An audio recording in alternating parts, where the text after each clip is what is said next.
Hi guys, James at Rampant Lion Reviews again for you today with another beer review. For this one, we are going to have a look at another collaboration beer. So this one is half Basque Spanish on the home side, half English on the away side. Both of the breweries involved in this one have featured on the channel before. I've had nice beers from both of them, in fact, so I have to say I'm very curious to see what happens when they put their heads together.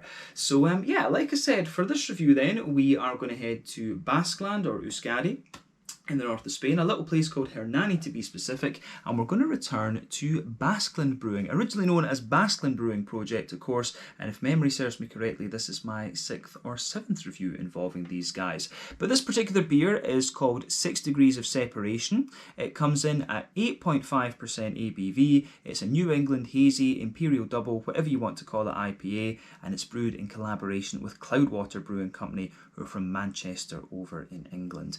So yeah, this should be quite interesting. It seems to be very highly rated on Rate Beer and Untappd. As I always say though, don't take that as gospel, but usually it's a fairly decent barometer of how your beers are going to be. I've had solid beers from Basklin Brewing in recent times, and of course Cloudwater Brewing Company are world renowned when it comes to these New England hazies. But this particular beer was released as part of the Tillfälligt temporary sortiment through Systembolaget here in Sweden on the 1st of June 2021, and I also got an Imperial Stout from Basklin Brewing as well, and you'll see me review that in a few videos time. But as I said, looking forward to this review. Hopefully it's another interesting beer, very curious about it, and hopefully you guys enjoy my take on this one as well. So let's get cracking with it then, just line it up properly so that my OCD is happy. But yeah, as always with my reviews then, I'll tell you a little bit about the breweries involved here before we taste the beer. If you want to get straight to the tasting, just fast forward. All the usual links are in the video description below. That's the brewery websites, the link to my other reviews that I've done, both from Basklin Brewing Project and from Cloudwater Brewing Company, and we will no doubt add more to both of those lists at some point in the near future. But there's all the usual social media down there. If you want to see more reviews, do please consider subscribing to the channel. The whole channel, of course, has a geography-based tagging system, so you can go into the homepage and search for beer based on country, city, state, county, province, prefecture, whatever it is you happen to be interested in. Do check out the playlists of beers from different countries. There are lists there for both the English beers that I've reviewed for you and the Spanish beers, and those are being added to whenever I get the opportunity. But as always, please do get in touch and let me know some of the other beers and breweries that you guys would like to see me review. It's always great to hear from you guys that are watching the videos, and the support that you show the channel is hugely appreciated. So anyway, on to my brewery notes then to tell you a little bit about the breweries, and we'll kick off as we always do with the home brewery. So Basklin Brewing then. So Basklin Brewing, as I've told you already, were founded back in 2014, and they're based in Hernani in the Basque country in the north of Spain, only about 20 kilometers or so from the French border in fact. But the brewery was founded by 3 Americans, Kevin Patricio, who is the CEO, Benjamin Rotzi, who is the sales and distribution director, and then Benjamin Matz, who is the head brewer. So Kevin was apparently the first to arrive in Baskeland, having met a girl while working as a chef in New York and then moving back with her. But he opened up his own cocktail bar and restaurant in the area, and while living there he noticed that the Basque country had just had a gap in the market for local beer, and the region was largely home to a number of cider breweries and wineries, of course. But he invited his friend Ben Matz to join his project. So Ben grew up in San Diego, and at the age of 17 he bought his first home brewing kit, and from then on he was hooked on the idea of being a professional brewer for life. But after working for Stone Brewing and then Pizza Port Brewing in California, as well as Wentlands down in Mexico, he moved to Euskadi, to the Basqueland, to team up with his friend. But the brewery started off by renting a modest facility in La Rioja, and they brewed batches of between 3,000 and 5,000 litres here, and it went very well for them. But at this point they added Benjamin Rotzi to the team, and he takes care of the kind of business side of the company these days mainly. But in July of 2015 they established their own facility. They established a bigger facility in the Acarregui industrial estate in Hernani to the south of San Sebastian, and they produced around 160,000 litres of beer in this brewery over 2016. But they've been expanding the brewery over the last few years with new tanks and other infrastructure, and they now also have a tap room on site as well. But as of June 2021, when I'm filming this review for you, these guys have produced 225 different kinds of beer, so they are, you know, pretty pretty prolific actually. And from what I gather, the Basqueland is becoming a little bit of a hub when it comes to craft beer. There's a lot of breweries opening up there now, and it's supposed to be a fantastic region for like food and drink and stuff like this. So that is somewhere that I definitely need to visit when I do make it down to mainland Spain. I'd love to go and just tour around the whole country and see what it's like. But yeah, that's one of the places that is on my list for the future. It would certainly be very cool to film an out and about video at Basklin Brewing's tap room. That would be awesome. But yeah, that's all I can really tell you about Basklin Brewing for the moment. If you want to learn more about these guys, you can check out the brewery website. You can follow them on Facebook and Instagram to keep up to date with all the latest goings on, and you can of course check out the Rate Beer, Untappd and Beer Advocate pages to learn more about all those different beers that they've done. As I say, quite a prolific brewery, and they've done some very nice beers in my experience. I need to try a few different styles from them in fact, but yeah, as I say, an Imperial Stout coming up from them very, very soon. But yeah, let's go on to the away side of things then, over to England then. So, Cloudwater Brewing Company. As I've told you before, these guys were founded in early 2015 by Paul Jones and James Campbell after the latter left Marble Brewing Company. But they were also joined by Al Wall and Will France, who have a wealth of experience in home brewing, professional brewing and in bar management. But the company lease an archway in Piccadilly in Manchester, which gives them the capacity to age and sour many of their beers at a rate of up to 200 barrels at a time, and this is quite an impressive facility. I have been there and seen all of these barrels kind of sitting about. But the brewing began in March of 2015, and they officially opened their brew pub in early April of that year. But they started off with a 2,400 litre brew kit, and they've increased this, and they've had to double brew and triple brew and things like that, from what I understand as well, just to kind of meet the sheer demand for their beer. But they're currently looking at a premises for a new brewery from what I understand, and they're hoping, I think, that that will open within the next year or two. But currently they have their Unit 9 tap room in Manchester, and also the 73 Enid Street tap room down in London as well. But in early 2018 they became the second best brewery in the world according to Rate Beer, which is a very impressive accolade when you consider how American dominated that website is, and they've been consistently ranked amongst the best breweries in the world over the years. But the current head brewer is Al Wall, and as of June 2021, when I'm filming this review for you, these guys have produced 245 different kinds of beer. So yeah, again, a very prolific brewery doing lots of different things, but as I mentioned to you earlier, these guys are world renowned when it comes to these hazy New England IPAs. So yeah, that's all I can really tell you about Cloudwater Brewing Company for the moment. I think I might need to update my notes, because I think there might have been a few developments since I updated these in January, of course. But yeah, I'll have a check of that in time for the next Cloudwater review. But certainly nice to feature both of these breweries here again on the channel. But that is it for your history section. So if you want to learn more about Cloudwater, you can check out the brewery website. You can follow them on Facebook and Instagram, and you can also check out the Rate Beer, Untappd and Beer Advocate pages to learn more about all those different beers that they've done. So yeah, let's crack on with this review then and see how we go. So, as you can see, the artwork on this one is kind of funky. It is a little bit different compared to some of the stuff we've had from Basklin Brewing before. But there at the top of the can, you can see the Basklin Brewing Company, or Basklin Brewing Project symbol, which I think is great. And there you can also see Cloudwaters too. But as I mentioned earlier, 8.5%.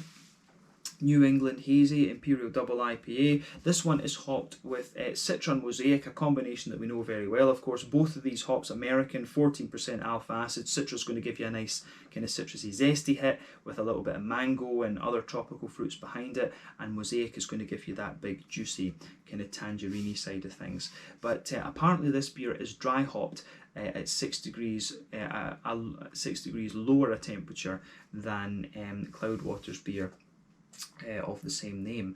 So yeah, this one could be really interesting.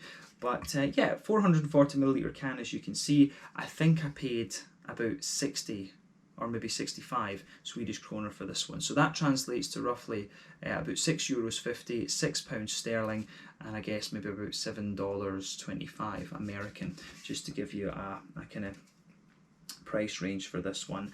But yeah, seems to be a very, very nice looking beer, and it is very highly rated on Untappd, as I said earlier. So let's get this guy out and we'll get on with the tasting then. An 8.5% New England Hazy double IPA, 6 degrees of separation, from Basklin Brewing in Hernani in Euskadi in the north of Spain, and Cloudwater Brewing Company from Manchester in England, or Piccadilly in Manchester in England I should say.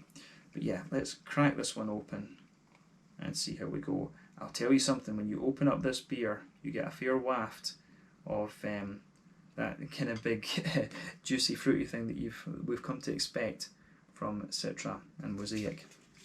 So I think that's enough out of the can for the moment to see that or to have a look at the appearance of the beer. So yeah, I think we've got maybe about 2/3 of it, a little bit more in the glass potentially. But yeah, it certainly looks very, very nice. You can see that there's a solid finger of a frothy, I would say kind of creamy coloured head on this one. 1 or 2 big bubbles sticking towards the side of the glass, a few little ones going up towards the bottom of the head there, but you can see the head is lovely and foamy, of course, but there's a little bit of a more kind of bumpy, bigger bubble sitting on top of it. But in terms of its colour, I would describe this one as being a little bit like a kind of mixed tropical fruit juice. It's got a little bit of a kind of darker, more murky yellow colour to it, in fact, but nothing out of the ordinary for that when you think about what style this beer is. So yeah, the colour of your beer is dependent on a few things. 1, the type of malts that you use, that determines the magnitude of colour you're going to get from the beer. 2 is the length of your wort boil. The longer you boil the wort, the more the sugars caramelise, thus you get a darker colour of beer, and any adjuncts or barrel aging will affect that as well. But you know, I don't think those two factors are not at play in this particular beer. But yeah, lovely kind of more murky yellow colour. I would describe it as being a mixed tropical fruit juice, this one. I always like comparing the New England IPAs to different fruit juices, because that's just what their appearance reminds me of. But yeah, in terms of the level of haze of this one, it's leaning towards being a little bit more kind of soupy and gloopy than some of the other ones I've come across in recent times. But it's got a lovely kind of, as I say, that lovely haze that you get out of this beer is dependent on the oat content and the wheat content, and I think it goes together very, very well in that sense. So yeah, the yeast is also going to contribute to that.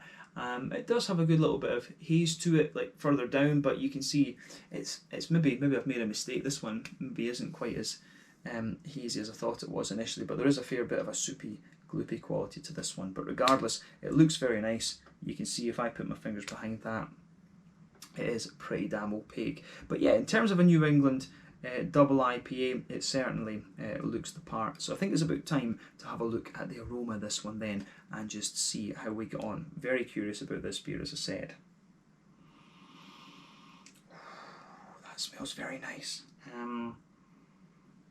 Yeah, it's quite, you know, it's quite a typical example of the style actually, but it still comes across very, very nicely, this one. So yeah, let's break down the aroma a bit for you then. So for me, the first thing that strikes me about this beer is that the malt base is, you know, really nicely balanced, in fact, because you're getting a little bit of wheaty bitiness at the back of the nose. You're getting quite a bit of a soft kind of white bready character out of it, a little bit of bread crust in there as well, but you can also smell a little bit of that slight smoothness and kind of sweetness from the oats as well in this. So as I've told you, in my opinion, New England IPAs can lean in 6 different directions, and usually what happens is you get a combination of these.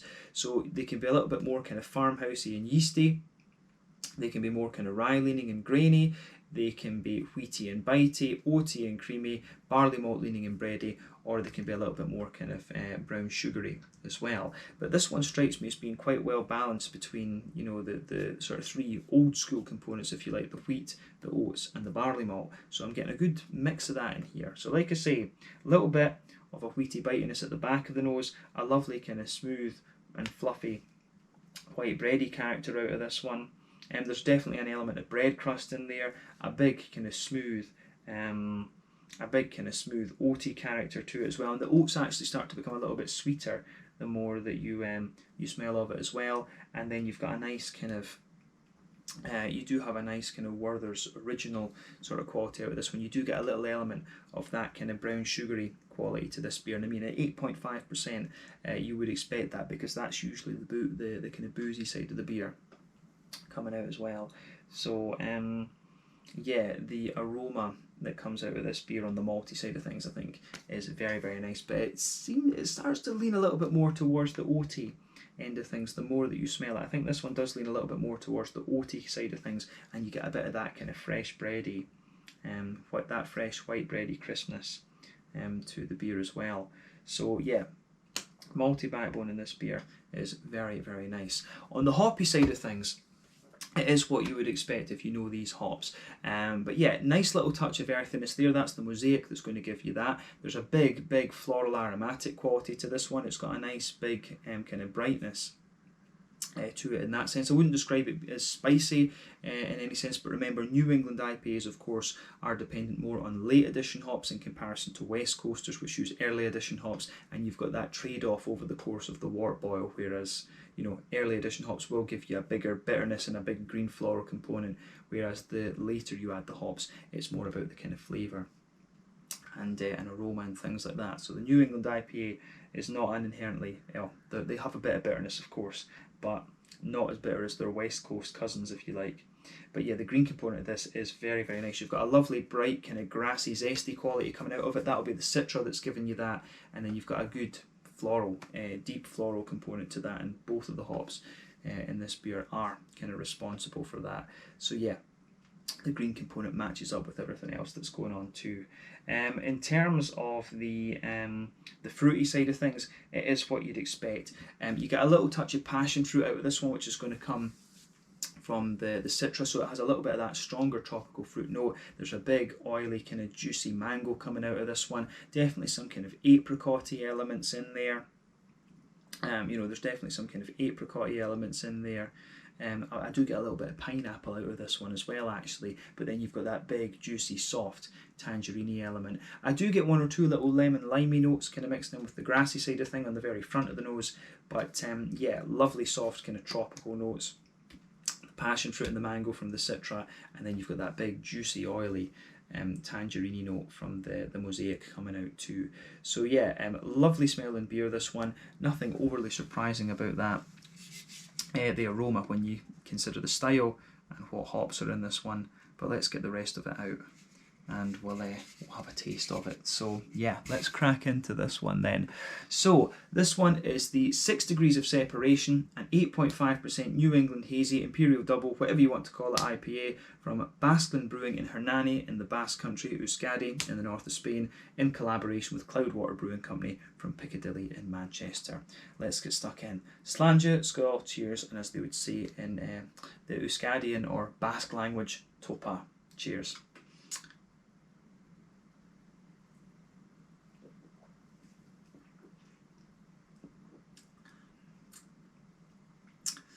Yeah, that's a pretty damn solid beer once again. You know, I'm not surprised. You know, I've had good beers both from Basqueland and from Cloudwater, so for them to do a collaboration together and pull off a solid beer isn't unexpected.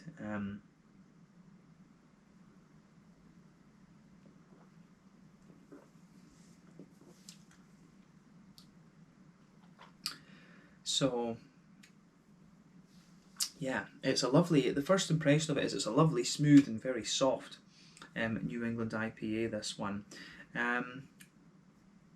It's got a little bit of the kind of sweetness that you expect from sort of this style in 2021, but it does have a nice component of that more old school IPA that I've spoken about, you know, the likes of the Amazing Haze and the Narangi and stuff like this that you would find here in Sweden at the Gothenburg, the old school Gothenburg IPA. So this one finds a nice kind of happy medium between that, actually.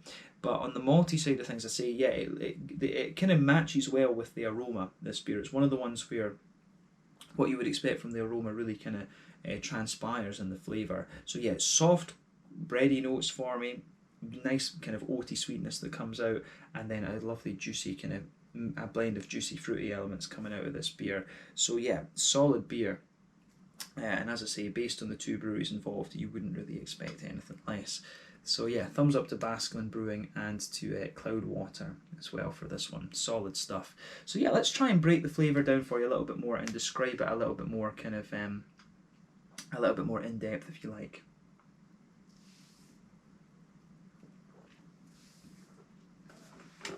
So yeah, the middle third of your palate in this one, you can feel that right across the middle of your palate. You can feel a little bit of that kind of, you can feel a touch of the kind of pale malty base coming out of this one. Yeah, you can feel it's got that sort of crisp white bready backbone. If you go to either end of that middle third of your palate, you can feel a wee touch of a kind of bread crusty element in there. So sitting on top of that, you do get a bit of the kind of wheaty, you get a bit of wheaty smoothness definitely in the middle third of your palate there as well, which is quite interesting. But then sitting on top of that, if you go down the middle line of your tongue, you get that big smooth, kind of oaty, creamy quality coming out of the beer too, which is great.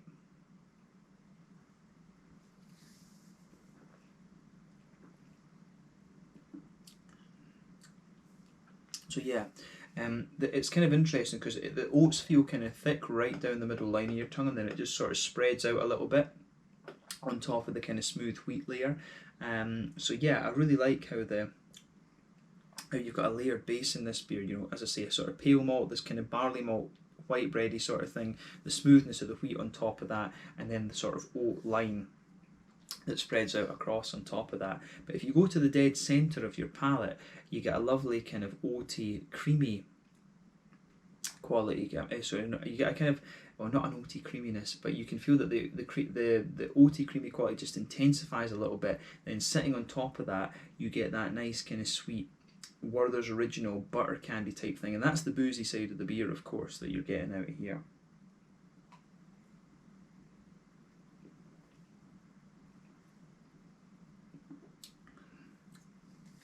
So yeah, you can feel that nice, as I say, you can feel that just that Werther's Original type quality in this beer, and I think it goes together. It really works very nicely in that sense. You can just feel that the further you go into the aftertaste, the oaty creaminess starts to kind of dominate the malty part of the beer a little bit. This is one of these beers that it really leans towards that kind of thicker smoothness, although in fairness you do get a wee bit of that crisp kind of bready character out of it as well. But yeah, you get that kind of Werther's Original kind of sweetness building in the beer as well the further you go into the aftertaste. So you can feel that right in the dead centre, and maybe as you move out towards the extremities of the palate, of course, you get a little bit of a kind of more biscuity, McVitie's digestive sort of thing.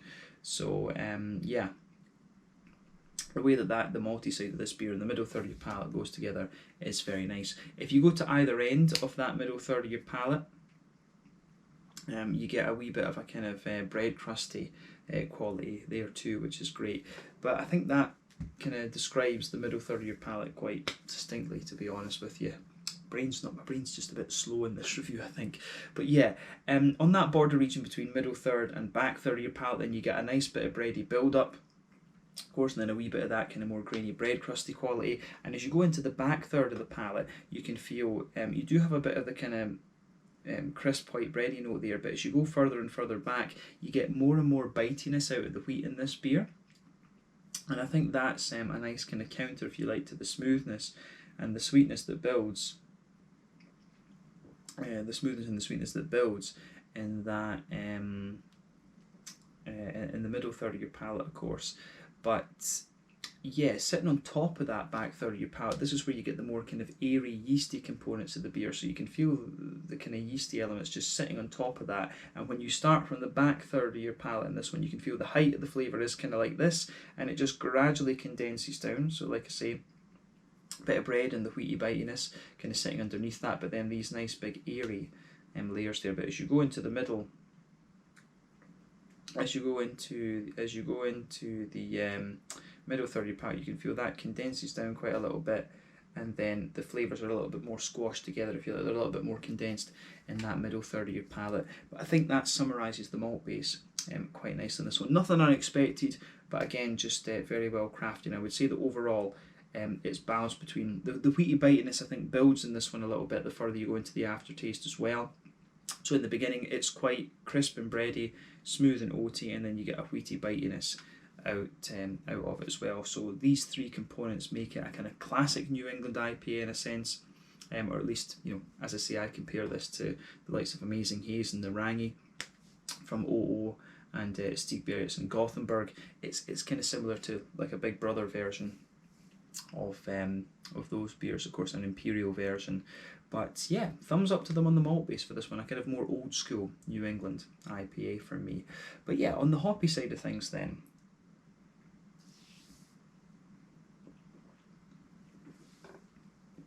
in the back corners of the palate, you do get a nice little bit of earthiness again. That is from the mosaic in this one, but the earthiness doesn't come too far forward. As the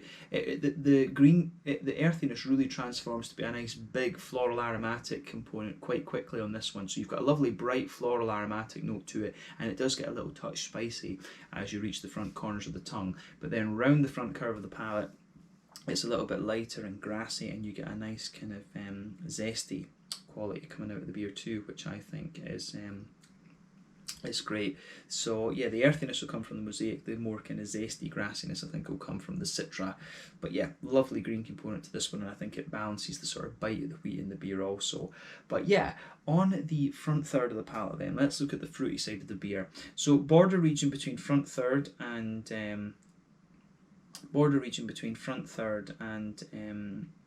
middle third of your palate. This one again, you feel a little bit of a bready build up and a wee bit of a kind of bread crusty element there. Then the base of that front third of your palate is it's a little bit of a kind of white bready sort of thing.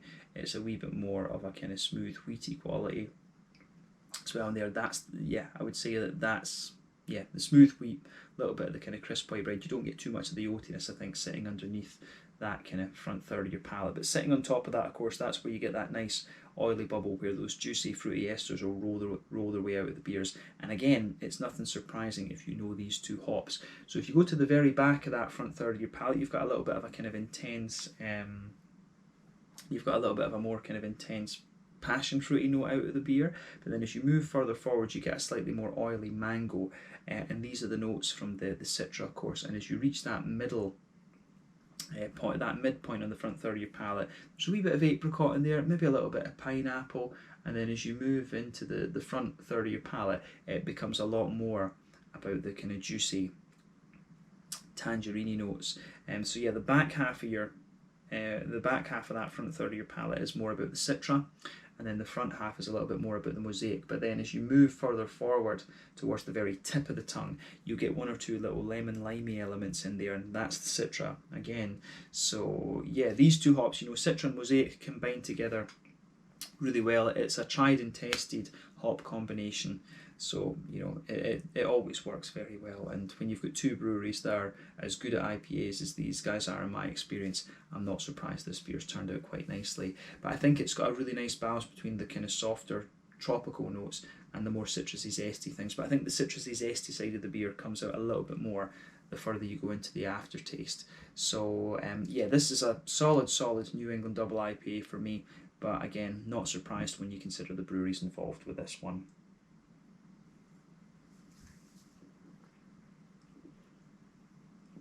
But yeah, let's round off this review with the mouthfeel then. So for me, this beer is kind of pushing towards the top end of mid-bodied. The carbonation is very smooth, and this one's got a nice wee bit of slickness to it, this beer actually.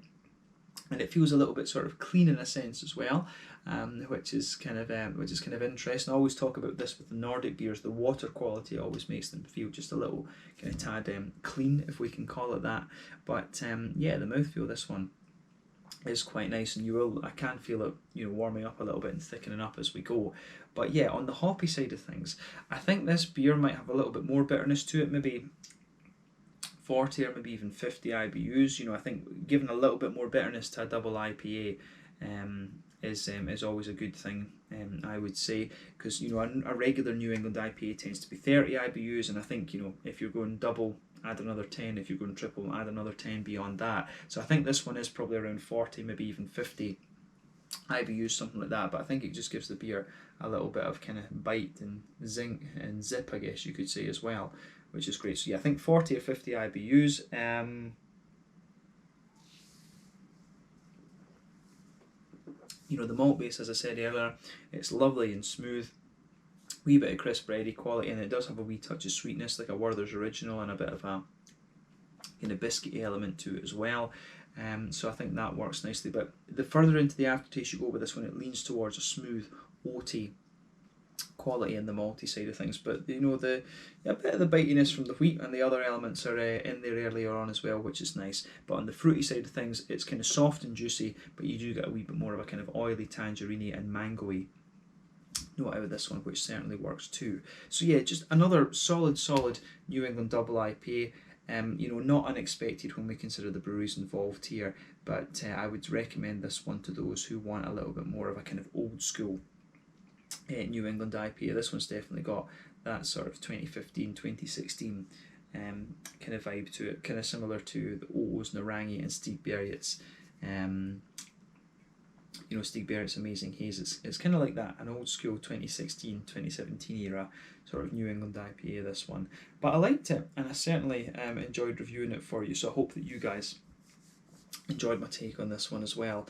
But yeah, I think we can leave it at that for this review. So this one was the 6 Degrees of Separation, an 8.5% New England Hazy Imperial Double, whatever you want to call it, IPA from Basklin Brewing project in Hernani, in the Basqueland Euskadi in the north of Spain, in collaboration with Cloudwater Brewing Company from Piccadilly in Manchester in England.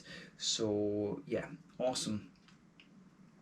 Awesome stuff this, and I've really enjoyed it. So I look forward to the Imperial Stout that we've got from Basklin to review in a few videos time as well. But yeah, let me know your own thoughts on this beer in the comment section below. Let me know what your favourite beers are, both from Basklin Brewing and from Cloudwater. We will return to these guys at some point in the future. Thank you again for watching. Check out all my social media, check out both of these breweries, and I hope you enjoyed this review. More Spanish stuff for you to come as well, and I'm sure we'll hopefully get some more English stuff very soon too. But Slàinte, Skål, cheers, and catch you guys on the next review. 6 Degrees of Separation, 8.5% New England Hazy Imperial Double IPA.